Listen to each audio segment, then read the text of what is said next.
Hi everyone. The mind is everything. The mind is everything what you think you become. Today is 6th of June 2023. Let us have a quick discussion of all these important topics. See, difficult times life में आता है. अब आपको decide करना है कि ये difficult times आपको डिफाइन करेगा, आपको डेवलप करेगा या फिर आपको डिमिनिश करेगा. So you decide. Study full throttle. This is Telegram quiz. Every day in morning we are having 5 such multiple choice questions. Join and attempt these questions on daily basis. This is vocabulary. Hankering. Hankering का मतलब होता है लालसा. A strong desire to have or do something. Hackling का मतलब होता है interrupt करना with derisive or aggressive comments or abuse. Pleasantry का मतलब होता है हाव भाव, an act or utterance that is a customary show of good manners.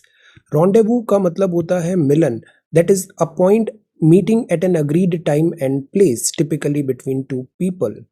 Bustling, हलचल है, full of activity, busy है, crowded है, swarm है. So ये vocab words हैं आज के लिए. If you come across any other important word, write down that word along with its meaning in the comment section down below. अभी ऐसे राइटिंग का सेशंस चल रहे हैं मेंस बैच में, और उसका जो सबसे बड़ा फीडबैक जो स्टूडेंट्स दे रहे हैं पता है वो क्या है? Language proficiency. कई बार हमें कोई चीज़ आता है बट हमको उसका सटीक शब्द नहीं पता होता है, हम उसको एक्सप्रेस नहीं कर पाते हैं. सो दैट इज़ वाई आपकी लैंग्वेज प्रोफिशिएंसी और वोकैबुलरी अच्छा होना बहुत ज़रूरी है.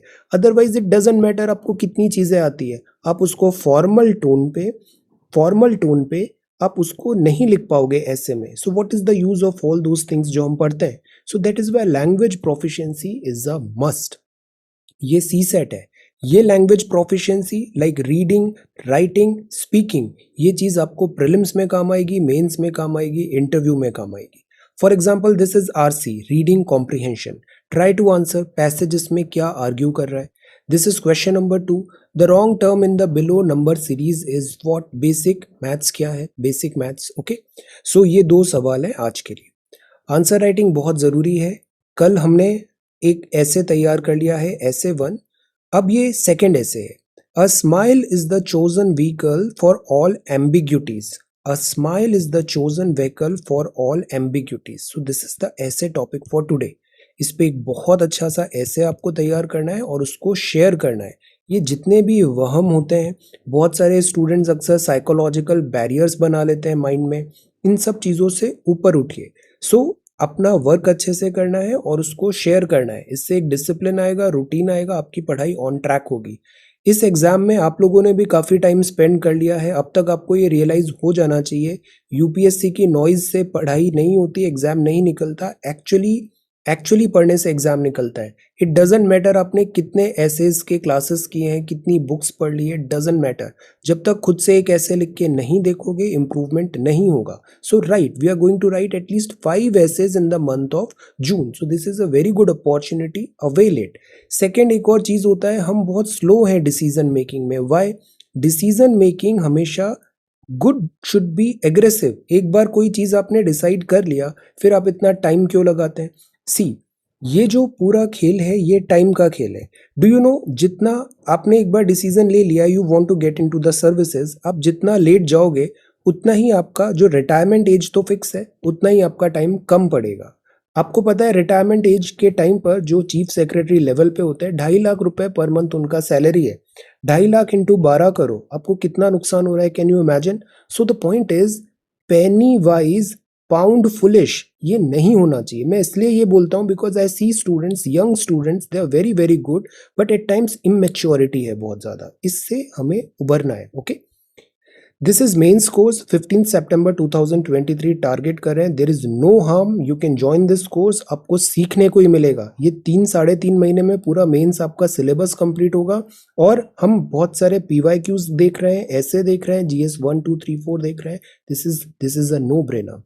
देन ये 111 जो नंबर है ये बहुत स्पेशल है. That is why we keep this number. In fact इस पे जो टैक्सेस एटसेट्रा होते हैं वो भी हम इसी में इंक्लूड कर लेते हैं. सो this is including all the taxes, all the charges. This number is the final number 1111. और अब लॉन्च होने वाला है प्रीलिम्स 1. बिकॉज अभी 28 मई का जो एग्जाम था, इसमें हमने एक चीज़ तो सीख ली है कि चीज़ें स्कैटर्ड नहीं होनी चाहिए। चीज़ें स्कैटर्ड होती है तो वो कंसोलिडेट नहीं होती। हम 10 जगह से पढ़ रहे हैं, 10 किताबें देख रहे हैं, 10 एडवाइसेस देख रहे हैं और इन द एंड मई के मंथ में I have talk to 1000 plus students and जो जो उनसे निकल के आया, जो समझ में आया वो ये था कि उनकी साल भर की पढ़ाई बहुत एट टाइम्स कंसोलिडेट नहीं हो पाई। उसका सबसे बड़ा रीज़न था कि वो बहुत स्कैटर्ड थे। तो दैट इज़ वाई प्रिपरेशन हमेशा इंटीग्रेटेड होनी चाहिए। इंटीग्रेटेड इन द सेंस हमें core subjects, current affairs, MCQ practice, writing practice, yes prelims में भी राइटिंग प्रैक्टिस ज़रूरी होती है, और सी सेट, ये 5 जो पिलर्स हैं जैसे हम पंचामृत बोलते हैं, इनको डे 1 से इंटीग्रेटेड वे में हमें पढ़ना चाहिए। सो इस कोर्स में प्राइमरली जो यूपीएससी का चेंजिंग पैटर्न है, एग्जाम जैसे इवॉल्व हो रहा है, अकॉर्डिंगली हम इस कोर्स को पूरा अच्छे से कंडक्ट करेंगे। ओके, इसके डिटेल्स में कल बताता हूँ। क्लासेस 11 जून 2023 से स्टार्ट होगी। ओके, और 26 मई हम टारगेट कर रहे हैं। This is year long course. अब हम आते हैं सोशल मीडिया अपडेट में। Karnataka bronze ware granted the geographical indication tag in 2008। ये ब्रोंज वेयर है, इसको जीआई टैग मिला। A hub of centuries old bronze craftsmanship exist होता था मैसूर में, where exquisite bronze sculptures are created by skilled artisans. तो ये क्या है? Bronze ware, bronze ware. Some of the cave paintings जो फाउंड हुआ है भीम बेटका रॉक शेल्टर में, डेट बैक अराउंड 30,000 ईयर्स। तो ये कहाँ की पेंटिंग्स हैं? Bhim Betka rock shelter. आप बताओ ये भीम बेटका रॉक शेल्टर कहाँ पर है? आज हम जानते हैं केव्स के बारे में, और ये है बादामी केव्स। तो must see things at Badami caves क्या है? एक तो लाइफ साइज इमेज है नटराज का, ये बहुत बहुत इंपॉर्टेंट है। Life size image of Nataraja, ये केव्स हैं, गुफाएं, और ये काफी पुरानी है। कोलोसल इमेज है लॉर्ड विष्णु का seated on a coiled serpent. Then large sculpture यहाँ पे लॉर्ड महावीरा का भी है। तो ये क्या है? बादामी केव। Did you know the foundations of Badami cave were laid by Pulakeshi I and his son Kirtivarman the First? तो this is Badami cave. आप बताओ बादामी केव कहाँ पर लोकेटेड है?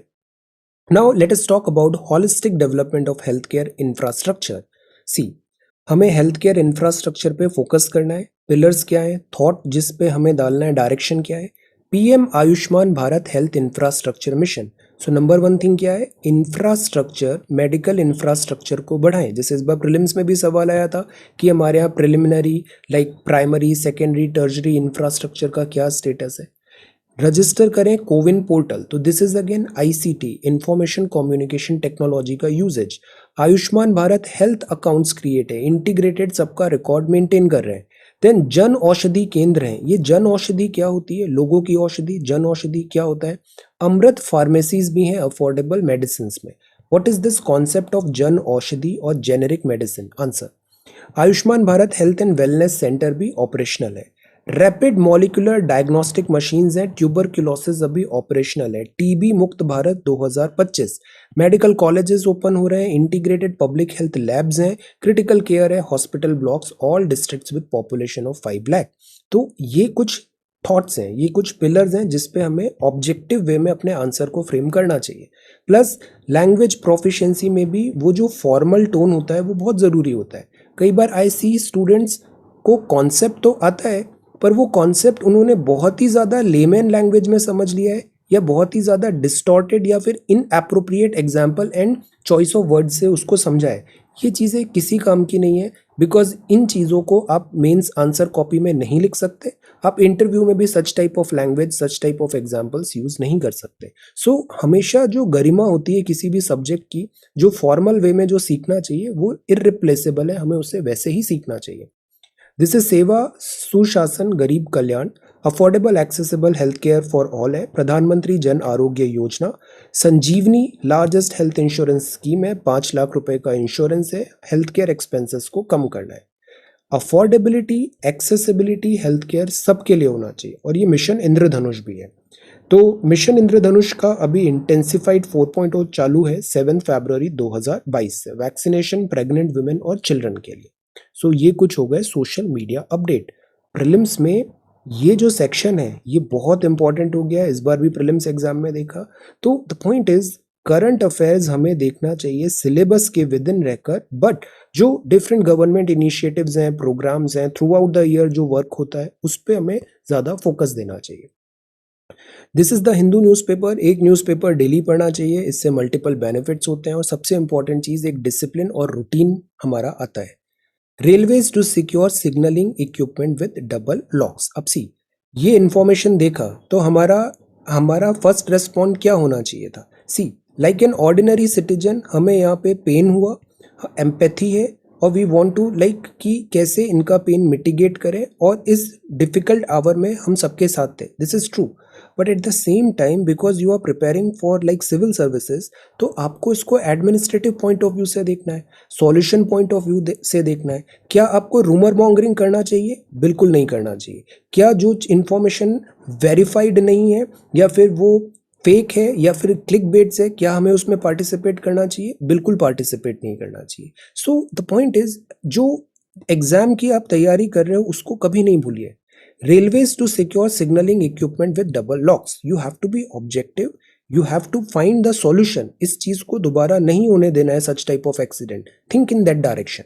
प्लस जो, जैसे कल आपने आंसर भी लिखा, during the time of disaster हम किस तरीके से बेहतर तरीके से मैक्सिमम लाइव्स को सेव करें और पेन जो है उसको मिटिगेट करें। तो we should be very objective in our thought process. तो ये मंथ लॉन्ग सेफ्टी ड्राइव अभी लॉन्च है। केबिन सब equipment dual lock access system यहाँ पे होगा, एसएमएस अलर्ट की भी यहाँ पे बात है। सो नॉर्मलसी अभी आ गई है, नॉर्मलसी इन द सेंस कि जो ट्रैक है वो ओपन हो गया है, but this is still not done. अभी इसमें हम फिर बात करेंगे। Wrestlers rejoin government duties to still to continue.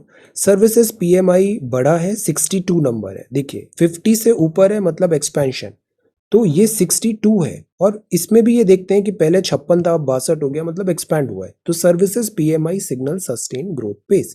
वैसे भी इंडिया का सर्विसेज सेक्टर ज्यादा बेहतर करता है in comparison to manufacturing. Monsoon stares at a cyclone threat. Usually 1 जून को केरला में मॉनसून आ जाता है ऐसे, फिर वो धीरे धीरे ग्रेजुअली पूरे रेस्ट ऑफ इंडिया को कवर करता है। तो monsoon having already missed its onset date over Kerala, additional challenge भी आ रहा है साइक्लोनिक सर्कुलेशन का अरेबियन सी में। तो ये मॉनसून ऐसे आ रहा है यहाँ पे और डिप्रेशन क्रिएट हो गया, तो हो सकता है मॉनसून का डायरेक्शन चेंज हो जाए या फिर जो नेचुरल प्रोग्रेस है वो हिंडर हो जाए। तो साइक्लोनिक सर्कुलेशन अरेबियन सी में बना है, इससे एक डिप्रेशन यहाँ पे फॉर्म हो सकता है, डायरेक्शन चेंज हो सकता है। Let us see, monsoon is a very very complicated phenomenon. Hide and seek चल रहा है। The skies fail to open up though clouds gather over the sky in Thrissur Kerala. So usually June first week में केरला में monsoon आता है और फिर gradually पूरे कंट्री को वो कवर करता है। मॉनसून बहुत इंपॉर्टेंट है, पूरा नेक्स्ट 1 और 2 मंथ मॉनसून सीजन हम इसके बारे में पढ़ेंगे। एनआईआरएफ की रैंकिंग आई है, आईआईटी मद्रास ने टॉप किया है, National Institutional Ranking Framework. Then next है editorial. First is tragic track. Railways must not lose focus on safety as it expands its services. हमें एक्सपैंड करना है, फास्टर ट्रेन्स लानी है, ज़्यादा ट्रेन्स और बेहतर इंजन्स, बेहतर बोगीज, बेहतर रेलवे इंफ्रास्ट्रक्चर चाहिए। But at the same time safety should not be compromised, safety Paramount होती है। Indian Railways carries nearly 15 million passengers every day, now compared to the peak of 23 million a day the year before the COVID-19 pandemic. Covid के time पे rail travel थोड़ा lockdown के कारण कम हो गया था। अभी हमारा एम्बिशियस प्लान है कि हमें कैपिटल एक्सपेंडिचर, मतलब गवर्नमेंट इस पे काफ़ी खर्चा कर रही है, 2.4 लाख करोड़ का, एक्सीडेंट्स को कम करना है। ऑल्दो हमने बहुत अच्छा ट्रैवल किया है, पिछले कुछ टाइम पे जो हमारा एक्सीडेंट्स हैं वो काफ़ी कम हो गए हैं। This is a really really good work by railway, Indian railways. But अभी भी पुअर मेंटेनेंस है, रोलिंग स्टॉक है, ओवर स्ट्रेच्ड स्टाफ है, number of staff people, problems railway में अभी भी है। केमोफ्लैज्ड विद ग्लिट्जी फसाड्स। तो ये जो बेसिक्स हैं, जैसे इनसफिशिएंट स्टाफ हुआ या फिर आउटडेटेड सर्विसेज हैं, आउटडेटेड टूल्स हैं, तो मेंटेनेंस नहीं है ट्रैक का, इसको इग्नोर नहीं करना चाहिए। वंदे भारत ट्रेन है, एम्बिशियस भी होना चाहिए, वंदे भारत ट्रेन भी इंपॉर्टेंट है, बुलेट ट्रेन भी आना चाहिए, बट हमें रिपेयर, मेंटेनेंस, बेसिक्स को कॉम्प्रोमाइज नहीं करना चाहिए। इसमें सैबोटाज का भी है, इस पर अभी कमेंट नहीं देना चाहिए। Let us see. Eye on oil. India must bring pump prices of petrol and diesel in line with global oil prices. जितना ग्लोबल ऑयल मार्केट का प्राइस है, क्रूड ऑयल मार्केट का, वो एज इट इज इंडिया में भी deregulated जो retail oil है, petrol and diesel, वो रिफ्लेक्ट होना चाहिए।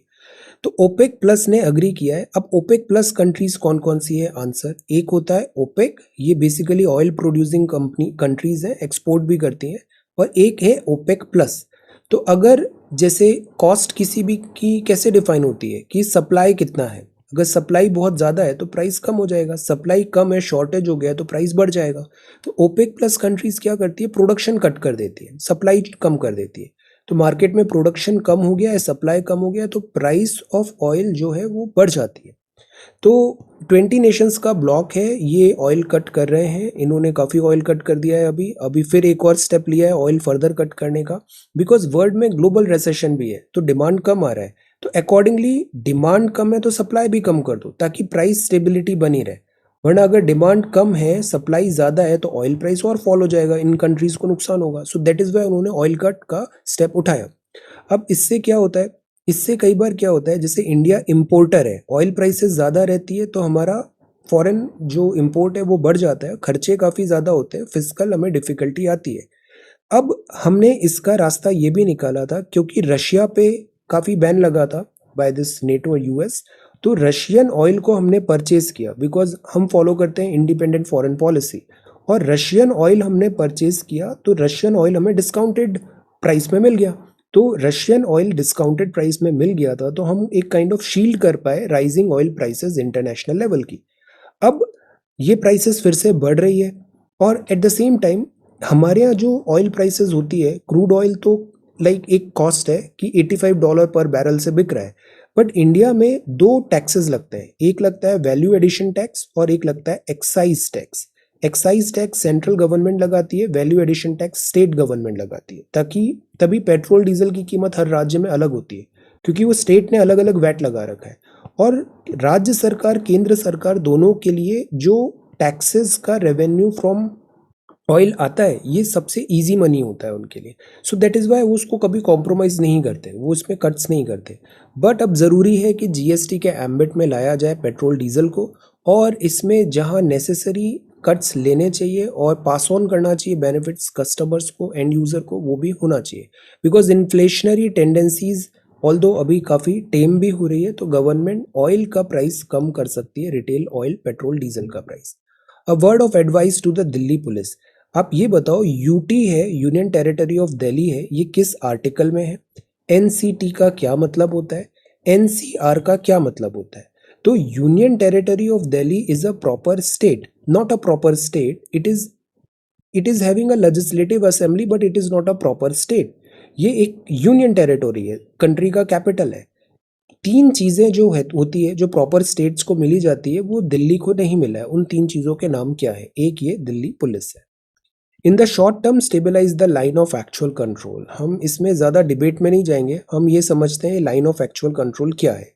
तो ये इंडिया है, this is China, this is Pakistan, ये एलएससी है। एलएससी को एट टाइम्स फैंटम भी बोला जाता है, बिकॉज इंडियन रिप्रेजेंटेशन अजम्पशन और जो चाइनीज अजम्पशन है, इंटरप्रिटेशन है, वो अलग है, Indian interpretation and Chinese interpretation. ये सब again problem because of British है। ब्रिटिशर्स ने जिस तरीके से क्लियर डिमार्केशन नहीं किया, तो ब्रिटिशर्स की जो फॉलीज हैं उसका अभी तक हम यहाँ पे स्ट्रगल कर रहे हैं बॉर्डर डिस्प्यूट्स के नाम पे। अब चाइना भी की जो पॉलिसी है, चाइना यूनिलेटरली इसको चेंज करना चाहता है, और जो चाइनीज क्लेम्स होते हैं वो एट टाइम्स इनएप्रोप्रिएट भी होते हैं, तो क्लैश होता है, फेस ऑफ होता है इंडिया वर्सेस चाइना का। यहाँ बस ये याद रखना है, दिस इज एलएससी, यहाँ पे लाइन ऑफ एक्चुअल कंट्रोल है, ये डैमचौक है, ये लद्दाख है, ये गलवान वैली है, पैंगोंग सो लेक है, लेक श्योक है, ये डेस्पांगला अक्साई चिन जो अभी चाइना के पास है इलीगली, ये काराकोरम पास है, ये सियाचिन ग्लेशियर है, ये लद्दाख है, this is Nubra valley, Nubra valley. अब जम्मू एंड कश्मीर, जो अर्स्टवाइल जम्मू एंड कश्मीर है, उसके साथ एक डिफिकल्टी ये भी आती है, बिकॉज कुछ जो पोर्शन है वो इलीगली ऑक्यूपाइड बाय पाकिस्तान है। तो ये जो पोर्शन है, ये जम्मू एंड कश्मीर और लद्दाख का भी एक नया यूटी हो गया है, ये जम्मू एंड कश्मीर है, this portion is illegally occupied by Pakistan.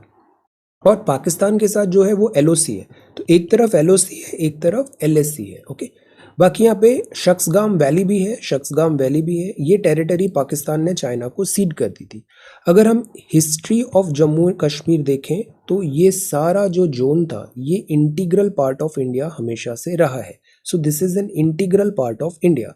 यहाँ पे एक वलखान कॉरिडोर भी होता है, और हम अफगानिस्तान के साथ भी बॉर्डर शेयर करते हैं करीब 106 किलोमीटर की। Okay, then this is dealing with deep fakes. इससे बेहतर जो आर्टिकल में लिखा है वो रेगुलर बात है कि डीप फेक्स एक बहुत बड़ा थ्रेट है। ये टेक्नोलॉजी का मिसयूज बहुत हो सकता है और न्यूसेंस वैल्यू भी बहुत ऐड कर सकती है ये। हम समझते हैं what is deep fakes. Deep fakes मतलब वो आउटराइटली ऐसा कुछ एग्जिस्ट होता नहीं है, मशीन ने उसको बना दिया है। सिंथेटिक मीडिया आ सकता है, any form of media AI ने बनाया है, वीडियो ऑडियो, जो एक्चुअली ट्रू नहीं है। कई बार ऐसा डिफिकल्टी हुआ कि रूमर मॉन्गर्स ने जो वर्ल्ड लीडर्स है, वर्ल्ड लीडर्स के नाम पे एक वीडियो रिलीज कर दिया, एक्चुअली वो वीडियो फेक है, कंप्लीटली फेक है, वो एआई ने बनाया है।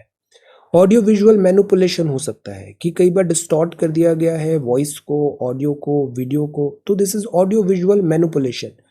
Deep fake is used in this paper as an umbrella term. तो डीप फेक एक अम्ब्रेला टर्म है जो all type of distortions, audio visual manipulation है, इन सब को डीप फेक बोला जाता है। So what is deep fake? Deep fake मतलब इट इज लाइक, आजकल ऐसा भी हो रहा है, बहुत सारे पीपल है, फोटोग्राफ है जो एग्जिस्ट ही नहीं करते हैं, वो मशीन ने बना के दे दिया, तो दिस इज डीप फेक।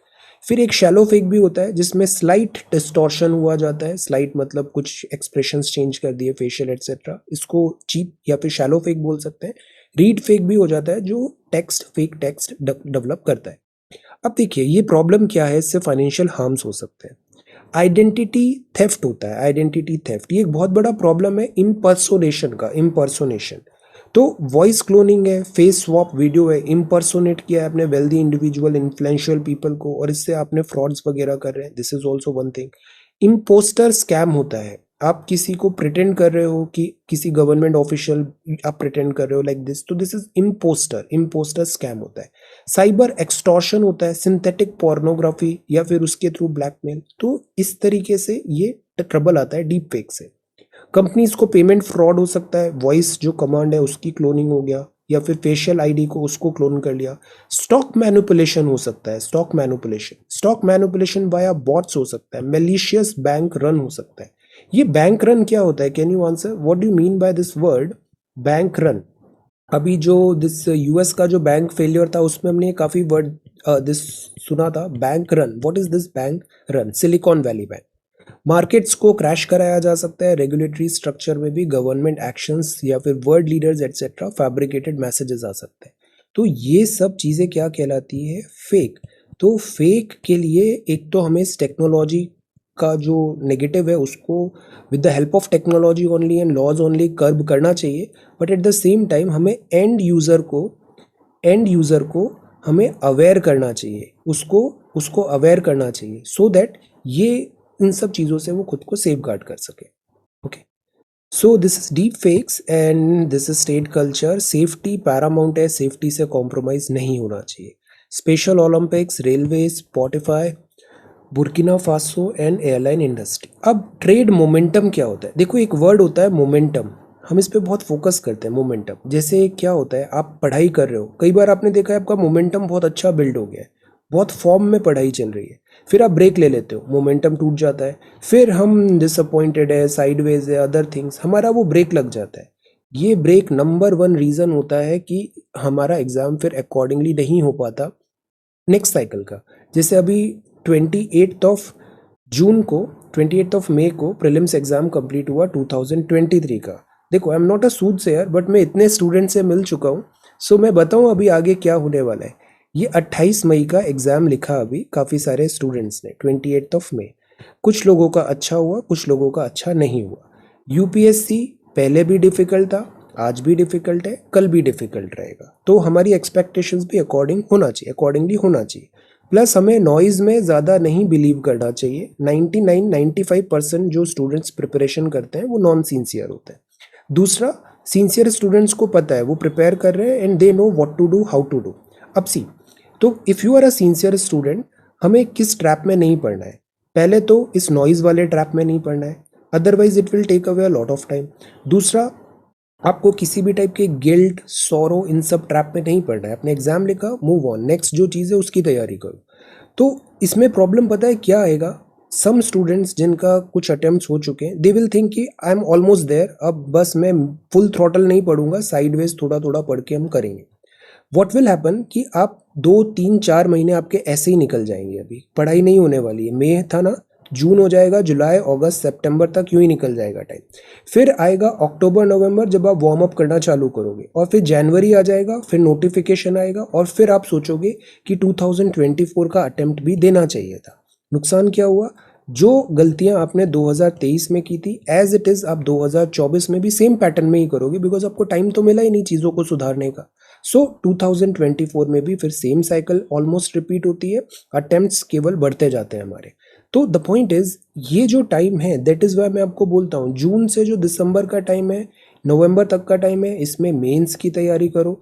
क्योंकि अगर आपका 2024 का प्रीलिम्स निकला तो क्या आप प्रिपेयर्ड हो 2-2.5 महीने के अंदर मेन एग्जाम लिखने के लिए? If not then prepare it now, और देन जनवरी से फिर आप फुल थ्रॉटल एमसीक्यू फॉर्मेट में आ जाओ। ये आइडियल तरीका होना चाहिए, इससे सिलेक्शन बहुत इजीली हो जाता है, डिफिकल्टी कम आती है। ओके, और हमें किसी भी टाइप के गलत फहमी में नहीं रहना चाहिए। हर साल एक नया साल होता है, there are so many students. इस बार के बैच में भी मैंने देखा क्वालिफाइड स्टूडेंट्स हैं, बट अभी वो बॉर्डर में हैं, उनका प्रीलिम्स होगा या नहीं होगा, they don't know. So because every year is a new year. What is affecting trade momentum? तो मोमेंटम को ब्रेक मत करिए, मोमेंटम को पिक करने में फिर बहुत टाइम एनर्जी लगती है। तो if you have this momentum, don't break it. Essential headwinds observe with respect to global trade, और बहुत सारी चीज़ें आपके हाथ में नहीं है। You don't know next year क्या सर्कमस्टेंसेज होंगे, आप किस स्टेट ऑफ माइंड में रहेंगे, आपके पास कितना टाइम एनर्जी, प्लस आपकी emotional with respect to UPSC क्या स्टेटस रहेगा। There are so many things uncertain. So that is why now is the time, now is the time. Okay, plus जो student UPSC की तैयारी करता है वो इतना तो पढ़ लेता है और इतना तो उसको हार्डवर्क आ जाता है कि वो लाइफ में स्ट्रगल नहीं करेगा। You are going to earn well, this way और दैट वे आप एक बहुत अच्छी लाइफ जिएंगे। बट आपके पास ये जो टाइम है ये नहीं आएगा दोबारा। Understand this thing. सबसे इंपॉर्टेंट जो चीज़ आपके पास है वो आज की डेट में आपका टाइम है। So good should be aggressive. Russia Ukraine conflict जो है इंटरनेशनल मार्केट में क्या चैलेंजेस है, फाइनेंशियल इंस्टीट्यूशंस में क्या हो। एक रनिंग कमेंट्री देखते हैं इस आर्टिकल का, कि जैसे मर्चेंडाइज एक्सपोर्ट है वो कम हुआ है, श्रंक हुआ है 12.7, मर्चेंडाइज मतलब गुड्स एटसेट्रा। सर्विसेज का ऑल्दो थोड़ा सेवियर रहता है हमारा। इंपोर्ट फॉल हुआ है तो एक्सपोर्ट भी फॉल हुआ है। एक्सपोर्ट क्यों फॉल हुआ? बिकॉज यूरोपियन यूनियन और वेस्टर्न वर्ल्ड्स में स्लो डाउन हो रहा है। करंट अंडरलाइंग ग्लोबल ट्रेड क्या है? इकोनॉमिक एक्टिविटीज अभी थोड़ा वीक है, इन्फ्लेशन बढ़ा है, टाइटनिंग मॉनेटरी पॉलिसी है, मनी नहीं है, डिसरप्टेड सप्लाई चेन्स हैं, रशिया यूक्रेन वॉर कॉन्फ्लिक्ट है, फाइनेंशियल इनस्टेबिलिटी है, फाइनेंशियल इंस्टीट्यूशन का कोलैप्स भी हुआ है। डब्ल्यूटीओ जो है इस पे भी सवाल उठते हैं। एनर्जी, फूड एंड कमोडिटीज की प्राइसेस रेगुलेट क्यों नहीं हो पा रही है? सो द पॉइंट इज कि वर्ल्ड में अगर इकोनॉमिक पॉइंट ऑफ व्यू से देखें तो डिफिकल्टी है। और ये रशिया यूरोप का जो बॉर्डर है, रशिया यूक्रेन वॉर है, इसने चीज़ों को और वर्जन कर दिया है। यूरोप जो है वो गैस सप्लाईज लेता था फ्रॉम रशिया, बट रशिया के साथ डिफिकल्टी में यहाँ पे गैस का भी शॉर्टेज है। यूएस, कतार, नॉर्वे, अल्जीरिया से ये ले रहे हैं। प्राइसेस का प्रेशर जापान में भी देखने को मिल रहा है। प्लस फाइनेंशियल इंस्टीट्यूशंस कोलैप्स हो गए, जैसे क्रिप्टो एक्सचेंज था एफटीएक्स, सिलिकॉन वैली बैंक है, फर्स्ट रिपब्लिक, यूएस के बैंक्स हैं। सो अंकटाड ने भी बताया है कि the spectre of financial contagion is an already slowing economy. Okay, so the point is difficulties are ahead. अब यूएस जो है, ईयू जो है, ये बहुत बड़ी कंट्रीज है, बहुत बड़े ब्लॉक है, यूनियन है, यूरोपियन यूनियन। अगर यहाँ डिफिकल्टी आती है तो उसका इम्पैक्ट पूरे वर्ल्ड में देखने को मिलता है। इवन चाइना में भी जो प्रोडक्शन मैन्युफैक्चरिंग है वो स्लो डाउन हो रही है। तो रेसेशन को हम एस्केप कर सकते हैं, कर लेंगे, नैरोली एस्केप कर लेंगे, बट डिफिकल्ट क्लाउड्स है, यहाँ पे डार्क क्लाउड्स है। तो इससे इंडिया को क्या इम्पैक्ट पड़ेगा? देखो, इंपोर्ट तो हमारा कम हुआ है, but at the same time export भी कम हो गया है, बिकॉज डिमांड नहीं आ रही है। इन्फ्लेशन है तो हमारा जो कॉम्पिटिटिवनेस है वो भी इम्पैक्ट होती है। Global demand is not looking good, और इससे जो हमारा एक्सपोर्ट सेक्टर है वो इम्पैक्ट हो रहा है। प्लस अभी inflationary tendency although balance out हो रहा है, बट साइक्लिकल करेक्शन अभी रिक्वायर्ड है। सो आने वाला जो टाइम है इसमें हेडविंड्स है, हमें मैक्रो इकोनॉमी को स्ट्रॉन्ग रखना बहुत ज़रूरी होगा। दिल्ली मेट्रो को तकरीबन 20 साल हो गए। दिल्ली मेट्रो एक बहुत ही एक्सीलेंट तरीका है, excellent this transportation, mass rapid transportation का एग्जांपल है। प्रॉब्लम ये है कि अब ये ओवर क्राउडेड होने लग गया और बहुत ट्रैफिक होता है, स्पेशली पीक आवर्स में, you just can't travel. So again इसको सॉल्व करने की ज़रूरत है। डेकेड लॉन्ग सर्च है for a rare Higgs boson decay continues, ये नो योर इंग्लिश है। Okay, then on on par का मतलब होता है इक्वल टू, बराबरी पे, ऑन पार। पॉन्डर का मतलब होता है reflect deeply on a subject, speculate, think over, contemplate. Okay, then India US ने रोड मैप बनाया है, आईआरसीटीसी रेलवे सिग्नल टेलीकॉम है, एनआईआरएफ आईआईटी, आईआईटी मद्रास को नंबर 1 रैंक मिला है एनआईआरएफ की नेशनल इंस्टीट्यूशन रैंकिंग फ्रेमवर्क जो यूनियन मिनिस्ट्री एजुकेशन मिनिस्ट्री ने रिलीज किया है। सवाल आ सकता है एनआईआरएफ कौन रिलीज करता है, NITI Aayog, education ministry, sports etcetera. So the answer is this union education ministry.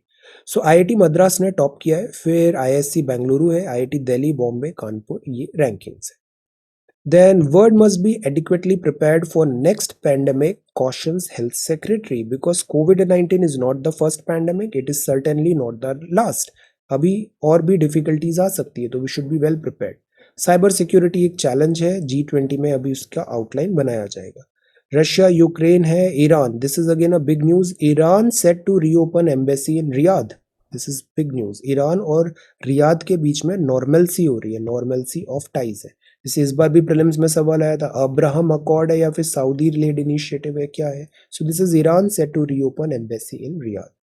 US ने, अब ये ताइवान स्ट्रेट है, यूएस और चाइना में टेंशन, एप्पल के new products, Switch Mobility EV, airlines को बोला है Go First routes airfares, cyber risk, OPEC plus deals well risk on oil and India favorite, and this is see time to give up on the wanted but unproven paleo diet। ये क्या है कि जब हमारा evolution हो रहा था तो ऑब्वियसली हमारे पास ये सब चीज़ें नहीं पता थी, cereals, dairy product, pulses etcetera, processed sugar तो वैसे भी नहीं कंज्यूम करना चाहिए ज़्यादा, तो हम ज़्यादा कंज्यूम करते थे vegetables, fruits, nuts, pasture meat, wild caught seafood instead.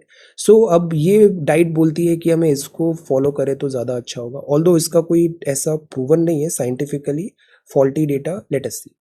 The point is जो डाइट होता है, डाइट एक हेल्दी डाइट होना चाहिए, कम से कम प्रोसेस्ड फूड खाना चाहिए, processed food.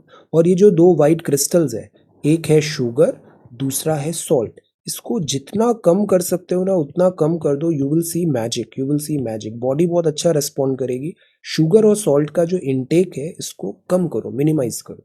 Satellites AI to help certify fields growing organic, और खुद को ज़्यादा सीरियसली मत लो। आजकल स्टूडेंट्स में 1-to-1 सेशंस में मैं ये देख रहा हूँ, सारे स्टूडेंट्स, मोस्ट ऑफ स्टूडेंट्स को पढ़ने में प्रॉब्लम नहीं है, उनको वो मोमेंटम नहीं बिल्ड हो पा रहा है, वो उनका फॉर्मेट नहीं आ पा रहा है, वो माइंडसेट नहीं बन पा रहा है जिसमें वो पढ़ें।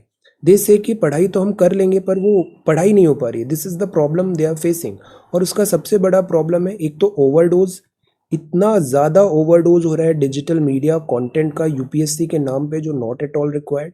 दूसरा ये होता है फिजिकल एक्टिविटी, एक्शन कम है, action, action in the sense आप ऐसे पढ़ते रहो, ऐसे ऐसे लिखना चाहिए, वैसे लिखना चाहिए, बड़ी बड़ी बातें कर दो, आर्ग्यूमेंट्स लिख दो, जब तक खुद से लिख के नहीं देखोगे, an ounce of practice is worth 1,000 words, this actually is the truth।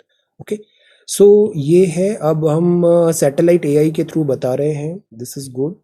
And rockets है, अब सी यहाँ पे कुछ साइंस बेस्ड है। Muscle that functions all our lives, तो वो है हार्ट, कार्डियक मसल होता है, तो heart is also like a muscle. Muscle को स्ट्रॉन्ग करने के लिए उसको एक्शन देना पड़ता है। सो एक्ट, आप वॉक करो, मॉर्निंग वॉक करो, फिजिकल एक्टिविटी रखो, तो आपका कार्डियक हेल्थ भी अच्छा रहेगा। Then muscles that keep helps keep Homo sapiens stay erect, तो ये है ग्लूटस मैक्सिमस, ये स्मूथ मसल्स है, फिर ये भी एक नाम है, फिर ये भी एक नाम है। So this is science and technology. Okay, so this is amazing vastness of space, ये कल का है, इसके आंसर्स कल आएंगे। अब हम कुछ आंसर राइटिंग देखते हैं 3 जून का। ऐसे पे था, बहुत सारे स्टूडेंट्स ने मुझे अलग से मैसेज किया है, पीडीएफ बना के, फोटोग्राफ बना के, मेल फॉर्मेट में या फिर व्हाट्सएप टेलीग्राम पे, let us try to share our work in public. देखो, डरना नहीं चाहिए, जब आप इस डर के बाहर निकलोगे ना तो आप अपने कंफर्ट जोन से बाहर आओ, आपको बहुत फायदा होगा। ये जो बैरियर्स बना रखे हैं ना हमने, ये बैरियर्स आपको प्रोटेक्ट नहीं कर रहे हैं, आपको बाहर जाने से रोक रहे हैं। सो एक्सपैंड, एक्सप्लोर, और इतना सीरियस नहीं हो, अपना वर्क शेयर करो, इससे जो आपका हेजिटेशन है, जो शाइनेस है या फिर ओवर थिंकिंग है, उससे आप बाहर निकलोगे। And these are really good copies. जिसने ये आंसर लिखा है वो खुद रियलाइज कर रहा होगा कि वो कितना आगे निकल गया है बिकॉज ऑफ जस्ट प्रैक्टिस. अफसाना, दीक्षा, ये देखो बहुत अच्छे आंसर्स हैं. ये सारे आंसर्स आप देखो, सबमिट करो. इसका मैं एक स्टैंड अलोन वीडियो में कल आपको पूरा सारी कॉपीज का फीडबैक देता हूँ. But my this condition is आप अपना शेयर करो, इस वर्क को यहाँ पर शेयर करो. Okay, so we will have this discussion tomorrow. Okay, so this is today's brief and अभी 9 PM पे क्लास कंटिन्यू रहेगा. Thank you so much for watching this video. Take care, study well and be safe.